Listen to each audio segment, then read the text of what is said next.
ইউনূস সরকার আমাদের দেশের জন্য কত বড় ক্ষতি করে দিয়ে গেছে। আসসালামু আলাইকুম প্রিয় দর্শক, যুক্তরাষ্ট্রের সঙ্গে বাংলাদেশের যে বাণিজ্য চুক্তি হয়েছে আমাদের এবারে জাতীয় নির্বাচনের ঠিক 3 দিন আগে খুবই গোপনে এবং অনেকটা তড়িঘড়ি করে তৎকালীন বাণিজ্য উপদেষ্টা এবং জাতীয় নিরাপত্তা উপদেষ্টা এবং ডক্টর ইউনূস এই 3 জনের সম্মতিতে, এবং তারাই মূলত এখানে প্রধান ভূমিকা পালন করেছেন। যুক্তরাষ্ট্রের বাণিজ্য উপদেষ্টা গিয়েছিলেন, ডক্টর খলিলুর রহমানও গিয়েছিলেন।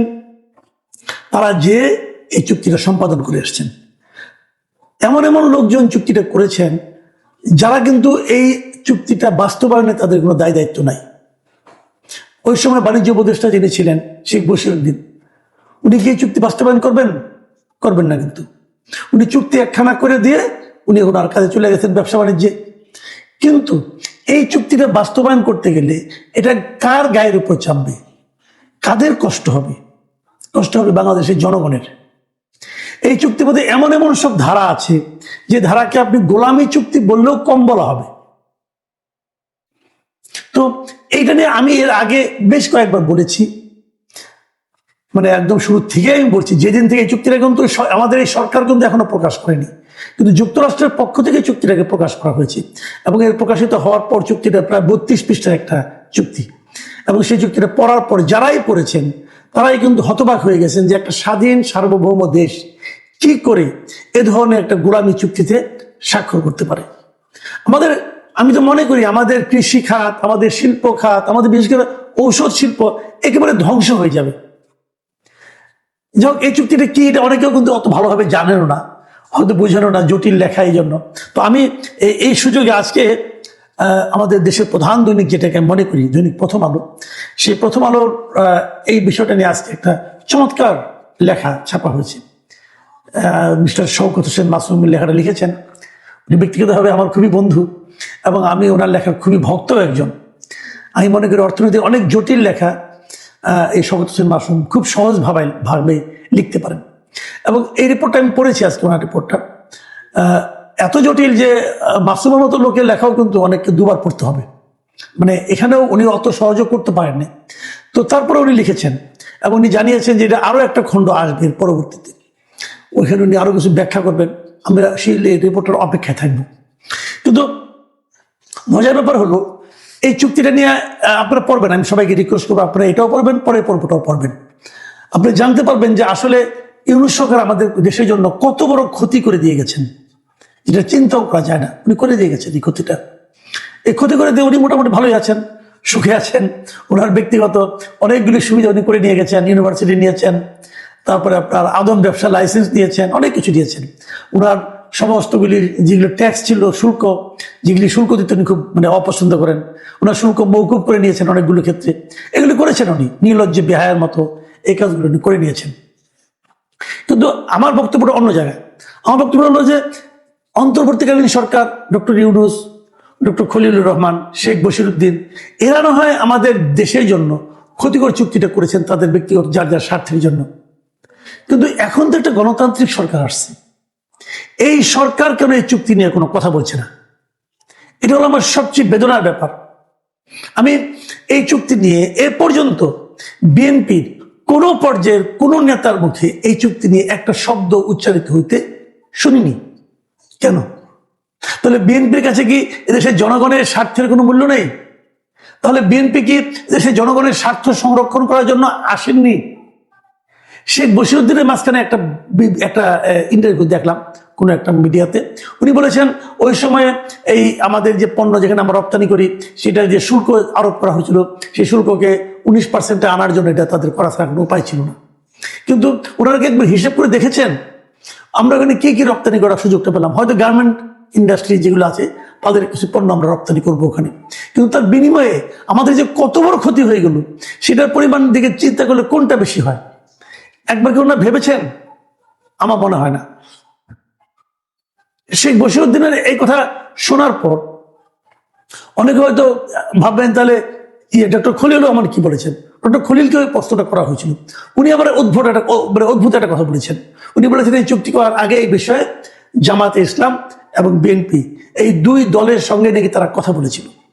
এবং উনি এটা যেদিন বলেছেন, খুব সম্ভবত এটা মার্চের 4 তারিখের দিকে বলেছেন। তো উনি যেদিন বলেছেন তার পরের দিনই দেখলাম যে জামাত ইসলামের আমির উনি স্পষ্ট করে বললেন যে এই চুক্তি নিয়ে তাদের সঙ্গে কোনো কথা হয়নি। কথা হয়নি।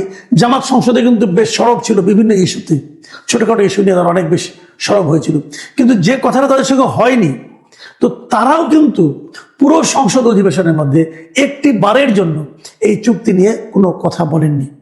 এ ধরনের একটা চুক্তি যে করা ঠিক না, এই কথাটা একবারের জন্য আমরা সংসদে তাদের কোনো একজন সদস্যের মুখ থেকেও উচ্চারিত হতে শুনি নাই।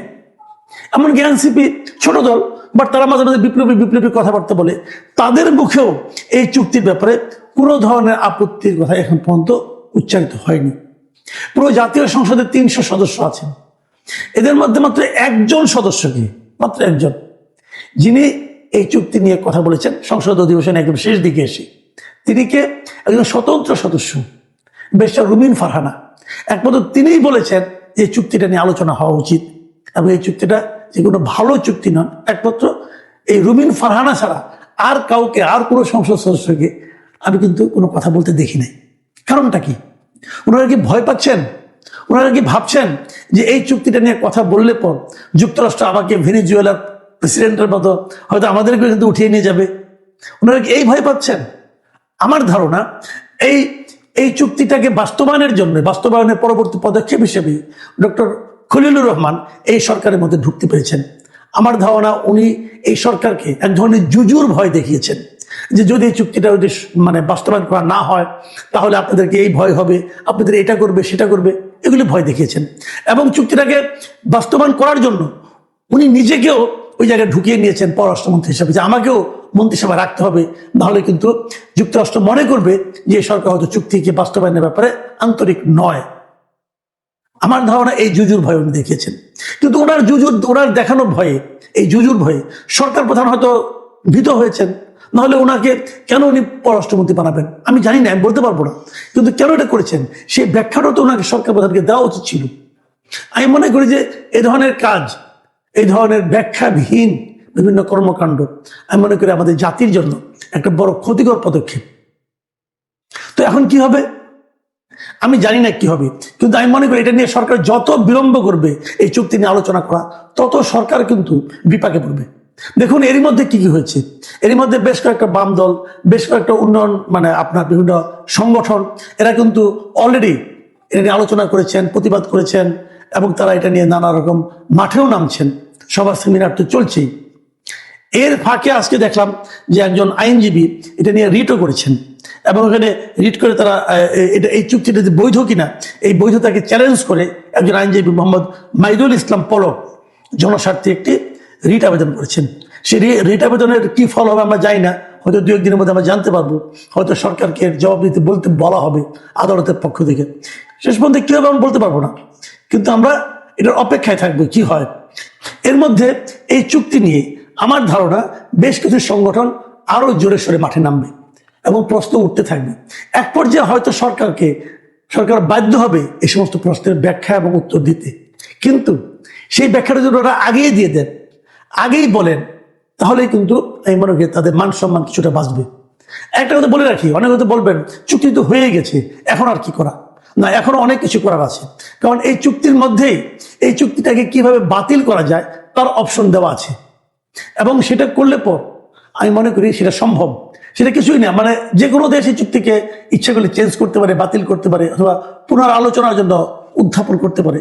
সেই জন্য সেই সরকারের যে পক্ষ এটাকে বাতিল করতে চান অথবা এটাকে চেঞ্জ করতে চান, তাদেরকে 60 দিনের একটা নোটিশ দিতে হবে, এবং নোটিশ দিয়ে এটা করতে পারে। সরকার বলতেই পারে আমার দেশের জনগণ এই চুক্তিটাকে ভালোভাবে নিচ্ছে না। আগে সরকার করেছিল, ওটা জনগণের কোনো ম্যান্ডেট পাওয়া সরকার ছিল না, কাজে তারা করেছিল, কিন্তু আমরা জনগণের ম্যান্ডেটটি যখন এসেছি আমার জনগণ চায় না এই চুক্তিটা অটুট থাকুক।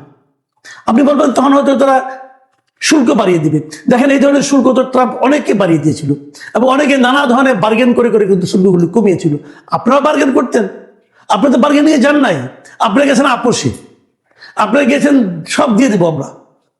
তো এই যে যাওয়ার প্রক্রিয়াটা, এটা হলো কি আপনি তো আপনার টাকা দিচ্ছেন না রে ভাই, আপনি তো আমার টাকা দিচ্ছেন, আপনাকে দেওয়ার ইচ্ছাটা কে দিল? তো এইভাবে হয় না, বার্গেন করেন, অন্যভাবে বার্গেন করেন।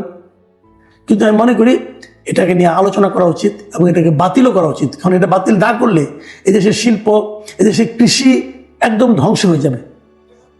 প্রিয় দর্শক, আমরা চাইব যত দ্রুত সম্ভব এটা নিয়ে সরকার তাদের বক্তব্য জনসমক্ষে প্রকাশ করুক।